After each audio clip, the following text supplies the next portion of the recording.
After months of living in fear, my husband's obsessed ex was finally arrested. Now we're learning to live again. Jake and I had finally found a rhythm in our lives. We were both busy with work, but we made time for each other, for our hobbies, and for the simple joys that kept us grounded. It felt like everything was falling into place. We had our little routines, our inside jokes, and plans for the future. It was the kind of stability I had always hoped for. But that stability was shattered the day Claire reappeared. It started innocently enough. Jake had mentioned Claire to me before, a brief relationship from years ago that had ended on mutual terms, or so he thought. He never spoke ill of her, just that they had grown apart and moved on. So when Claire showed up at our favorite coffee shop one Saturday morning, I didn't think much of it. It seemed like an awkward but harmless coincidence. Jake and I were seated by the window, sipping our lattes and planning our day, when she walked in. Claire spotted us almost immediately. Her face lit up with a wide smile as she made a beeline for our table. "Jake, wow, it's been so long!" she exclaimed, her voice filled with enthusiasm that felt just a little too intense. Jake looked up, clearly startled. "Claire, hey, I didn't know you were back in town." "Yeah, I just moved back a few weeks ago," she replied, her eyes flicking to me briefly before returning to Jake. "It's so good to see you. You look great." "Thanks," Jake said, glancing at me with a slightly uncomfortable smile. "This is my wife, by the way." Claire's smile faltered for a fraction of a second before she turned to me. "Of course, I've heard so much about you," she said, her tone polite but distant. "Nice to meet you." "Nice to meet you too," I replied, trying to keep my voice friendly. There was something about Claire's energy that put me on edge, but I couldn't quite put my finger on it. "Mind if I join you for a bit?" Claire asked, not waiting for a response as she pulled up a chair. Jake and I exchanged a quick glance, but neither of us knew how to politely refuse. So we sat there, listening as Claire launched into stories about her life, her travels, and how she had been so busy, but always thought fondly of her time with Jake. She didn't stay long, just enough to leave an impression. When she finally got up to leave, she touched Jake's arm lightly. "We should catch up properly sometime," she said, her smile lingering a little too long. "It was really great seeing you." Jake nodded, looking a bit awkward. "Yeah, sure. Take care, Claire." As soon as she left, I turned to Jake, raising an eyebrow. "That was interesting." Jake sighed, rubbing the back of his neck. "Yeah, sorry about that. I wasn't expecting to see her. I hope that wasn't too weird for you." "It's fine," I said, though something about the encounter didn't sit right with me. "She seems nice. Maybe a little too nice?" Jake chuckled, though it sounded a bit forced. "Claire's always been intense, but it's nothing to worry about. She's just being friendly." I nodded, trying to brush off the unease. But as the days went by, I couldn't shake the feeling that Claire's reappearance wasn't just a coincidence. At first, it was little things. Jake started getting texts from an unknown number. Harmless enough, just messages like, "Hey, it's Claire! Hope you're having a great day." Or, "Saw something today that reminded me of you, made me smile." Jake showed them to me, shrugging them off as just Claire being friendly. But there was something about the tone of the messages that bothered me. Then the texts started coming more frequently, sometimes 2 or 3 in a day. Claire would mention places she'd been, things she'd done, always somehow connecting them back to Jake. She started sending photos too, pictures of old places they used to go, or things she thought he'd find interesting. It was never overtly inappropriate, but it felt like she was trying to insert herself back into his life. I tried to keep my concerns to myself, but one evening after Claire had sent yet another text, I couldn't hold it in any longer. "Jake, don't you think this is getting a little much?" I asked, trying to keep my tone light but failing to mask the worry in my voice. Jake looked at the latest message, a photo of a park they used to visit together, and sighed. "Yeah, it's starting to feel a bit weird. I think I need to set some boundaries." "I think that's a good idea," I said, relieved that he was on the same page. "It's just, I don't know. It feels like she's trying to rekindle something. Jake nodded. I'll talk to her. Make it clear that we're just friends and that I'm happy with you. She probably doesn't realize she's overstepping. The next day, Jake sent Claire a message, gently but firmly letting her know that he was happily married, and that while it was nice to catch up, he didn't think it was appropriate for them to keep in such close contact. He showed me the message before sending it, and I felt a sense of relief, hoping that would be the end of it. But Claire didn't take the hint. Instead of backing off, she seemed to double down.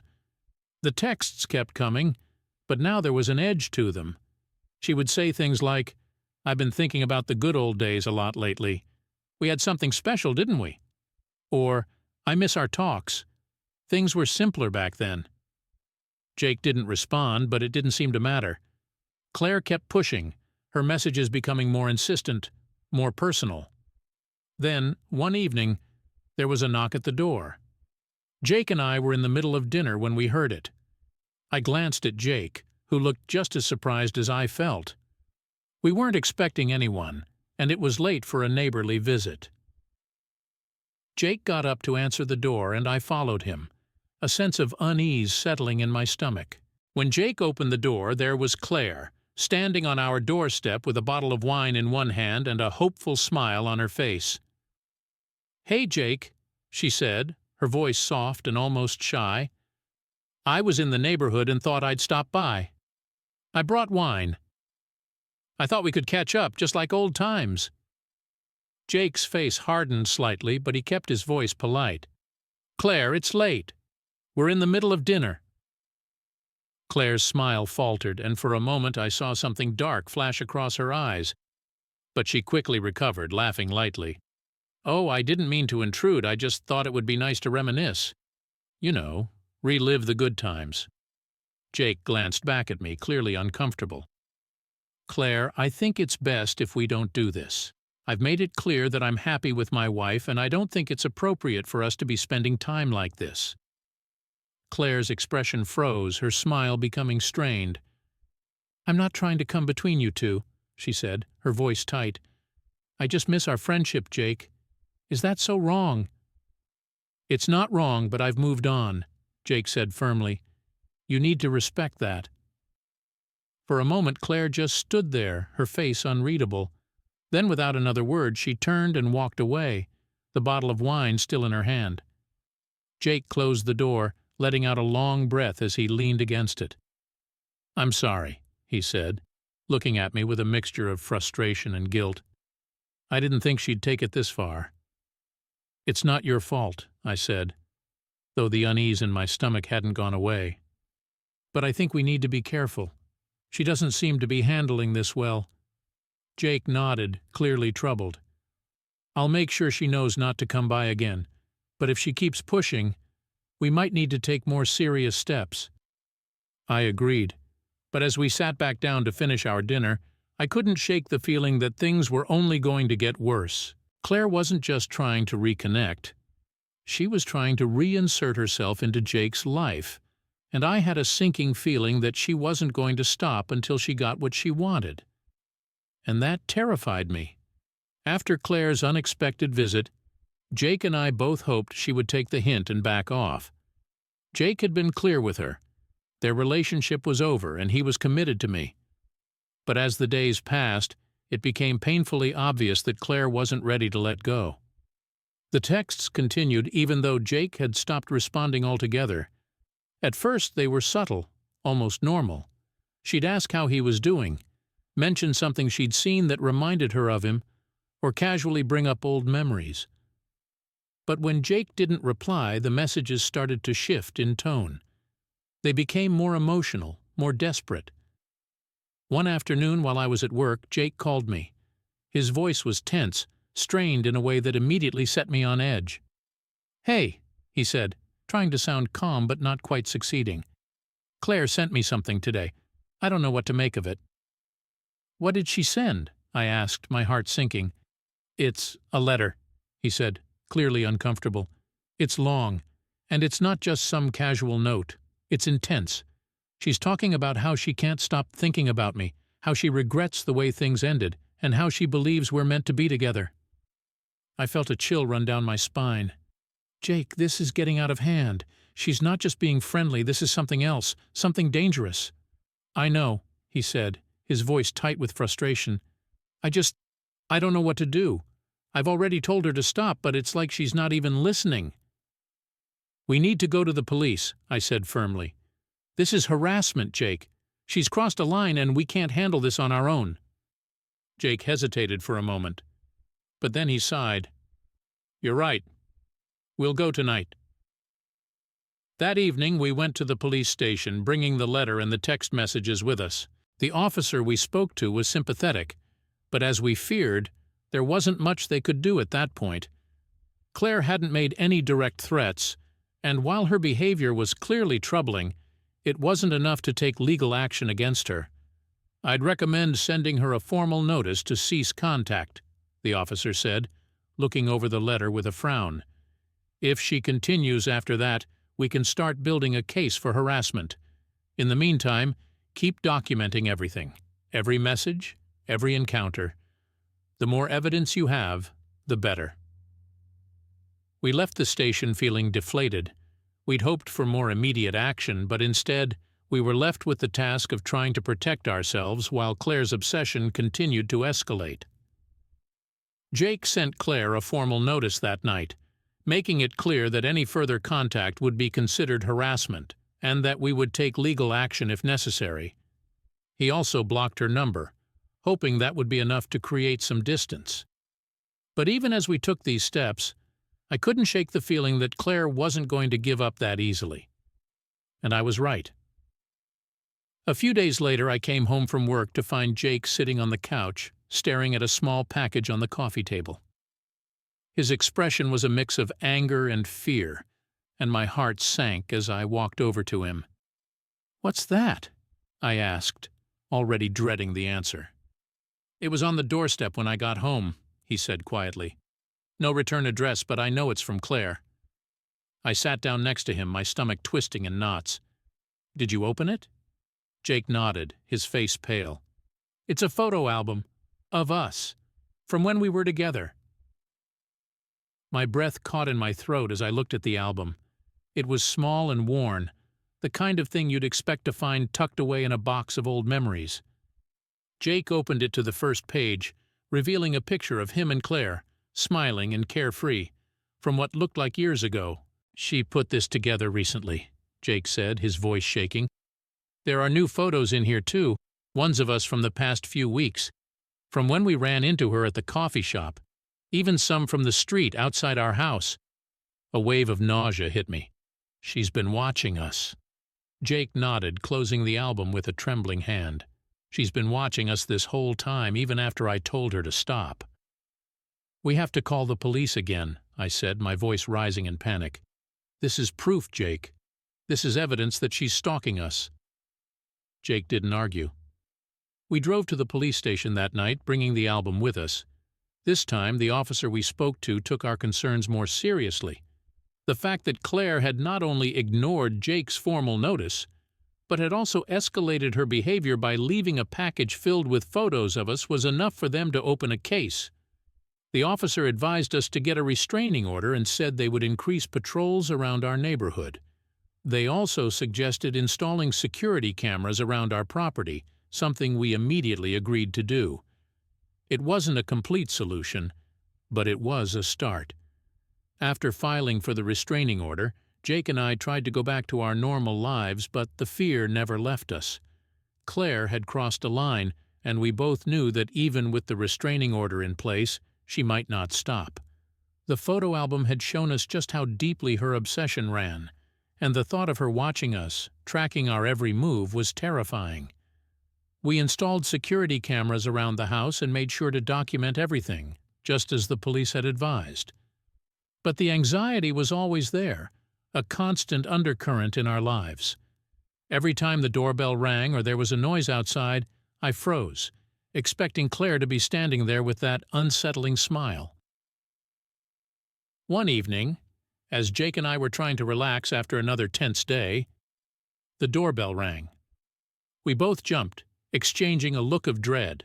"Check the camera," I whispered, my heart racing. Jake grabbed his phone and pulled up the security feed. I watched as his expression shifted from fear to anger. "It's her," he said, his voice tight with rage. "She's standing outside the front door." My stomach twisted in knots. "We can't open it. We need to call the police." Jake nodded, already dialing 911. As he explained the situation to the operator, I watched the security feed, my heart pounding in my chest. Claire was just standing there, staring at the door as if she could sense we were on the other side. The police arrived within minutes, but by the time they got to the door, Claire was gone. The officers searched the area and took our statements, but once again, there wasn't much they could do. Claire hadn't broken any laws by standing outside our house, and without any concrete evidence that she had done more, they couldn't arrest her. But the encounter left us both shaken. Claire had proven that she wasn't going to be deterred by a restraining order or by the police. She was determined to stay in Jake's life no matter the cost. Over the next few days, things escalated further. Claire started leaving notes on our car, always signed with a heart and her name, always with messages that sent chills down my spine. "I'll always love you, Jake," one read. Another said, "We're meant to be together. You'll see." We reported everything to the police, and they continued to increase patrols in our neighborhood, but it wasn't enough to make us feel safe. The fear had become all-consuming, and Jake and I were struggling to hold on to the life we had before Claire reappeared. Then, one night, things reached a breaking point. Jake and I were in bed trying to sleep, but the tension between us was too thick. We were both wide awake, staring at the ceiling, listening for any sound that might indicate Claire was nearby. Every creak of the house, every gust of wind outside set my nerves on edge. Suddenly there was a loud noise outside. A crash, followed by the sound of something shattering. My heart jumped into my throat as Jake bolted out of bed, grabbing his phone. "She's here," he said, his voice filled with fear and anger. "I'm calling the police." I followed him into the living room where we could see the source of the noise. One of the windows was broken, glass shards scattered on the floor. My breath caught in my throat as I realized that someone had thrown a brick through the window, a brick wrapped in a piece of paper. Jake carefully picked up the brick, unraveling the paper to reveal yet another note from Claire. "You can't hide from me, Jake. I'll always find you." My blood ran cold. Claire had crossed the line into outright violence. This wasn't just obsession. This was a clear threat. The police arrived quickly, and this time they took the situation very seriously. The broken window, the threatening note, and the repeated violations of the restraining order were enough for them to finally issue a warrant for Claire's arrest. They assured us that they would do everything in their power to find her and bring her in. But even with that assurance, Jake and I were left reeling. Our home, our sanctuary, had been violated. The fear that Claire had instilled in us had reached its peak, and we knew that something had to change. "We can't keep living like this," I said, my voice trembling as I looked at the shattered window. "We can't keep waiting for her to come back." Jake nodded, his expression grim. "We need to figure out how to get her out of our lives for good. We need to protect ourselves." That night, we made a decision. We would do whatever it took to ensure that Claire couldn't hurt us anymore, even if it meant leaving behind the life we had built. We couldn't let her control us any longer, but even as we made those plans, the fear lingered. Claire had shown us just how far she was willing to go, and the thought of her out there, plotting her next move, haunted me. And deep down, I knew that as long as she was free, we could never truly feel safe. The night Claire shattered our window was the final straw. We had tried to deal with her obsession rationally, hoping that the police, restraining orders, and security measures would be enough to protect us. But Claire had proven that she wasn't going to stop until she had completely invaded our lives. The fear had become unbearable, and Jake and I knew we had to take drastic action to reclaim our safety and sanity. The morning after the break-in, Jake and I sat at the kitchen table, exhausted and on edge. Neither of us had slept. Every noise outside had set our nerves on high alert, and the thought of Claire lurking nearby made me feel like a prisoner in my own home. "We can't stay here anymore," Jake said, his voice flat with exhaustion. "We need to move, somewhere far away, somewhere she can't find us." I nodded, knowing he was right. "But what if she tracks us down again? She found us before, even after we moved. What if it happens again?" Jake looked at me, his eyes filled with determination. "We'll do things differently this time. We'll cut all ties, change our numbers, delete our social media, everything. We won't leave any trace for her to follow, and we'll get out of town. Maybe even out of state. We just need to get away." It was a daunting prospect, uprooting our lives so completely, but there was no other choice. We had tried to fight Claire within the confines of our current life, and it hadn't worked. She was relentless, and the only way to escape her was to disappear entirely. We spent the next few days making preparations. Jake took time off work, explaining to his boss that we were dealing with a serious situation and needed to relocate. I did the same, grateful that both of our employers were understanding and supportive. We started packing up our belongings, carefully deciding what to take with us and what to leave behind. At the same time, we worked with our lawyer and the police to ensure that every step we took was legal and protected. The police had issued a warrant for Claire's arrest, and they assured us that they were actively searching for her. But we couldn't wait around, hoping they'd catch her before she found us again. Jake and I decided to move out of state, to a place where we had no ties, no connections, somewhere completely new. We found a small town a few hours away, far enough to feel safe, but close enough that we could still manage the move quickly. We rented a house under a different name, set up new bank accounts, and made sure to leave no digital footprint that Claire could trace. As we packed, the reality of what we were doing began to sink in. We were leaving behind the life we had built, the friends we had made, and the home we had loved. All because of one person's obsession. The anger and frustration mixed with the fear, making it hard to focus on anything but the need to escape. The day we moved out was a whirlwind of activity. We packed the last of our things into the car, making sure to leave nothing behind that could link us to our old life. As we drove away, I couldn't help but look back at the house, a place that had once been our sanctuary but had now become a prison. We didn't talk much on the drive. Both of us were too lost in our thoughts, too focused on the road ahead. Every time we passed another car, I found myself glancing nervously at the driver, half expecting to see Claire's face staring back at me.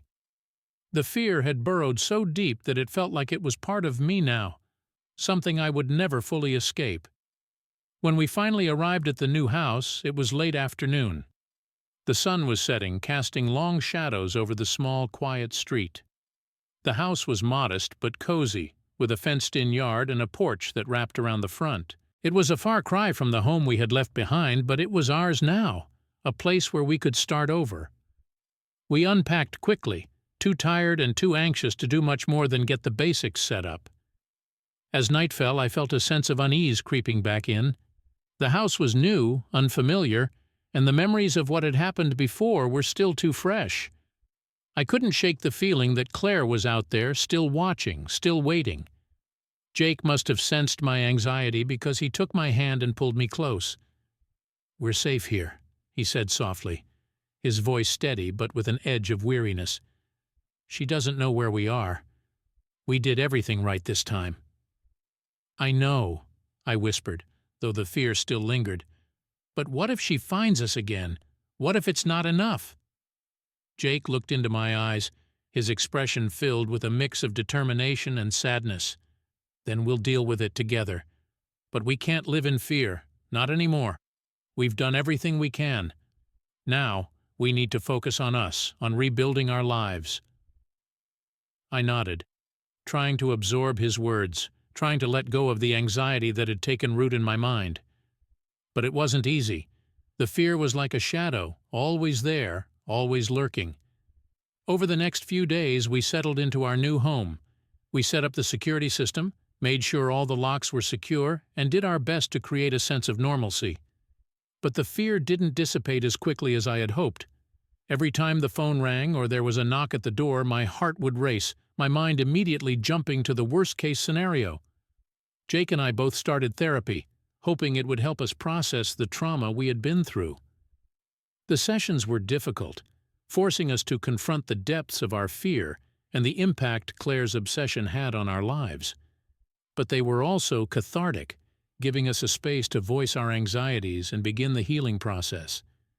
As the weeks passed, the fear began to loosen its grip. The small town we had moved to was peaceful, far removed from the chaos Claire had brought into our lives. We started to feel safe again, allowing ourselves to believe that maybe, just maybe, we had finally escaped her reach. One afternoon, as we were unpacking the last of the boxes in the garage, Jake's phone rang. He glanced at the screen and then looked at me, his expression unreadable. "It's the police," he said quietly. My heart skipped a beat.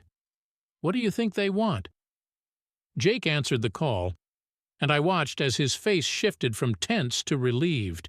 When he hung up, he turned to me, his eyes filled with a mixture of emotions. "They found her," he said, his voice steady but with a hint of disbelief. "Claire, she's been arrested." I let out a breath I didn't realize I had been holding. "Arrested? Where?" "Apparently she tried to break into someone else's home," Jake explained, his voice shaking slightly. "They caught her in the act, and when they ran her name they found the warrant and the restraining order we filed. She's in custody now." The news hit me like a wave. After months of living in fear, of constantly looking over our shoulders, Claire was finally behind bars. It was the moment we had been waiting for, the moment that should have brought us the peace we so desperately needed. But instead of relief, I felt a complex mix of emotions, anger, sadness, and a lingering sense of fear that wouldn't fully let go. "She's really gone?" I asked, my voice trembling. Jake nodded, his eyes filled with a mix of relief and exhaustion. "She's gone. The police said she'll be facing multiple charges: stalking, breaking and entering, violating the restraining order. Our lawyer thinks she'll be in jail for a long time." I nodded, trying to let the reality of the situation sink in.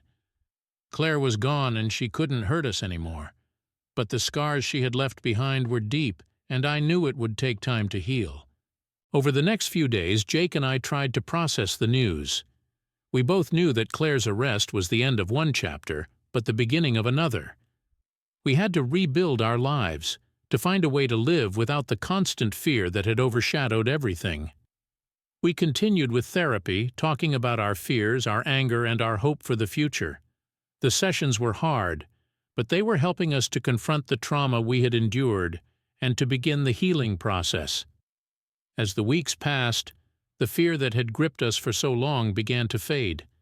We started to feel safer, more secure in our new life. The small town we had moved to became our sanctuary, a place where we could finally breathe, where we could start to imagine a future free from the shadow of Claire's obsession. One evening, as Jake and I sat on the porch watching the sunset, I felt a sense of peace that I hadn't felt in months. The fear was still there, a small, lingering presence, but it was no longer in control. We had survived, and we were stronger for it. Jake reached over and took my hand, squeezing it gently. "We made it," he said softly, his voice filled with quiet relief. "We're finally free." I looked at him, feeling a warmth spread through me. For the first time in what felt like forever, I believed him. We had made it. Claire was no longer a part of our lives, no longer a shadow looming over our every move. We were free, and we were going to be okay. As I watched the sun dip below the horizon, I let go of the last remnants of fear that had held me captive for so long. Claire was gone, and she couldn't hurt us anymore. It was time to start living again, to embrace the future we had fought so hard to protect. And with Jake by my side, I knew we could face whatever came next. Together we had survived the worst, and now it was time to rebuild, to find joy, and to reclaim the life we had almost lost. With Claire finally behind bars, Jake and I felt like we could finally breathe. The constant fear that had been our unwanted companion for months began to ease, though it didn't disappear overnight. Claire had left her mark on our minds, our relationship, our sense of safety. But as the days passed, we started to find a new rhythm, one that wasn't dictated by paranoia and anxiety. The small town we had moved to became our refuge. It was a place where people waved hello on the street, where the biggest excitement was the weekly farmers' market, and where we could start to rebuild our lives without constantly looking over our shoulders. We took long walks, explored the local parks, and found new favorite spots, little cafes and quiet corners where we could sit and talk, slowly reclaiming the sense of normalcy that Claire had stolen from us. But even as we settled into our new life, the trauma of what we'd been through lingered. There were nights when I woke up in a cold sweat, convinced that I'd heard Claire's voice outside the window. Jake would hold me, reminding me that she was gone, that we were safe, but the fear wasn't something that could be erased with a simple assurance. It would take time. Therapy helped. We both continued our sessions, both individually and as a couple. We talked about the anger we still felt, the lingering fear, and the ways in which Claire's obsession had impacted our relationship. It was hard work, but it was necessary. We needed to confront what had happened, to understand how it had changed us, and to find a way to move forward together.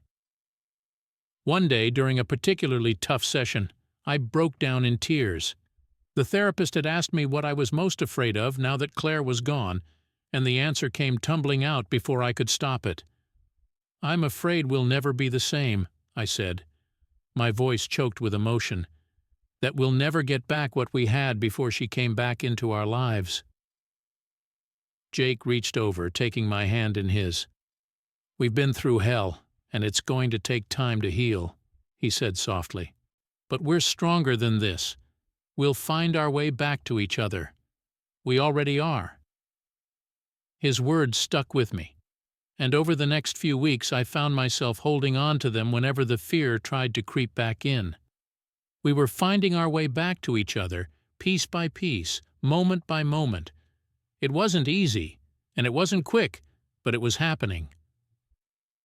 One evening, a few months after Claire's arrest, Jake and I decided to go on a weekend getaway. It was something we talked about doing for years but had always put off. Now, it felt like the right time. A chance to really leave everything behind and focus on us. We drove up to a cabin by a lake nestled in the mountains. It was quiet and serene, the kind of place where the air felt fresher and the world seemed to slow down. The first night, we sat by the fireplace, sipping hot cocoa and talking about everything and nothing. It felt like we were reconnecting with the parts of ourselves that had been buried under layers of fear and stress. The next morning, we took a canoe out onto the lake. The water was calm, the surface like glass, reflecting the towering pines and the clear blue sky. As we paddled out to the middle of the lake, I felt a sense of peace settle over me, a feeling I hadn't experienced in what felt like a lifetime. We drifted there, letting the gentle current carry us. Jake leaned back, looking up at the sky, and for the first time in months, I saw him truly relax. The tension that had been etched into his face for so long seemed to melt away, and when he looked at me, there was a softness in his eyes that made my heart swell. "I think we're going to be okay," he said quietly, his voice filled with a quiet certainty. I nodded, feeling tears prick at the corners of my eyes. "I do too."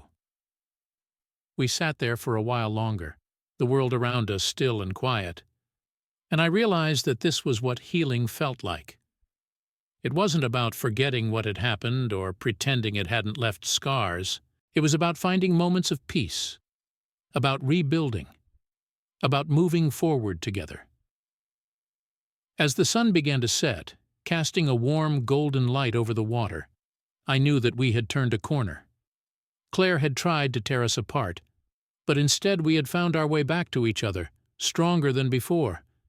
The fear and the pain were still there, but they no longer controlled us. We were reclaiming our lives, our happiness, our future. When we returned to the cabin that evening, I felt a sense of closure that I hadn't felt before. We were ready to move on, to leave the past behind and focus on the life we wanted to build together. The next morning, as we packed up to leave, I looked out at the lake one last time.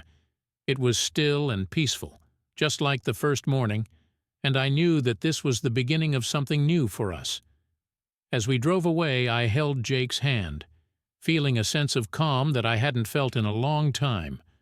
The road ahead was clear, and for the first time in months, I felt like we were truly free. We were learning to live again, and this time, we were doing it on our own terms. The future was ours, and I knew that no matter what came next, we would face it together, stronger and more resilient than ever before. Thank you for following our journey. If you've ever experienced something similar, or if you're struggling to find your way after a difficult time, know that healing is possible. It takes time and it's not always easy. But with the right support and a lot of patience, you can find your way back to peace and happiness. I'd love to hear your stories, your thoughts, or any advice you have to share. Let's support each other as we move forward into a brighter future.